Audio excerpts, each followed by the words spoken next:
বিভিন্ন দেশে নানান রকম সংস্কৃতি থাকে, নাচের সংস্কৃতি, গানের সংস্কৃতি, অভিনয়ের সংস্কৃতি, কবিতার সংস্কৃতি। আমাদের দেশে মাননীয় স্পিকার গত ১.৫ বছর এবং এরপরে গত ২ মাস ধরে আমরা মবের সংস্কৃতি দেখলাম। আমরা দেখলাম বাংলাদেশ ব্যাংকের গভর্নরকে মব করে সরানো হয়েছে, আমরা দেখলাম বাসসের প্রধানকে মব করা হয়েছে, বরিশাল আদালতের প্রাঙ্গণে মব হয়েছে, সুপ্রিম কোর্ট লয়ার্স রুমে মব হয়েছে, ডেইলি স্টার প্রথম আলো ভাঙা হয়েছে, চট্টগ্রামে ১.৫ বছর আগে নেচে গেয়ে নাচ এবং গানের মাধ্যমে মব তৈরি করে ছিনতাইকারী সন্দেহে পিটিয়ে মারা হয়েছে, কুষ্টিয়ায় একজন কথিত পীরকে পিটিয়ে মারা হয়েছে কিছুদিন আগে। মাননীয় স্পিকার, আমাদের সম্মানিত মাননীয় স্বরাষ্ট্রমন্ত্রী আজকে উপস্থিত আছেন।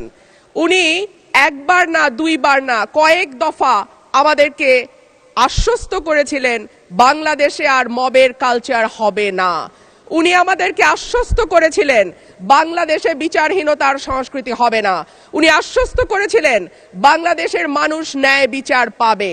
কিন্তু আমরা দেখলাম একটির পর একটি জায়গায় মবের ঘটনা ঘটেই চলেছে।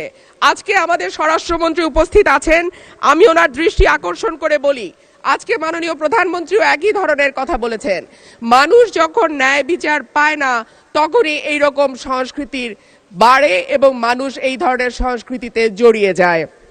মানুষের মধ্যে হতাশা আছে, মানুষের মধ্যে ক্ষোভ আছে, মানুষের মধ্যে তীব্র বৈষম্য আছে এবং সর্বোপরি আছে দৃষ্টান্তমূলক শাস্তির অভাব।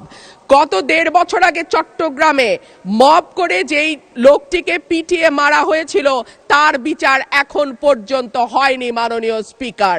এবং ধন্যবাদ মাননীয় সদস্য।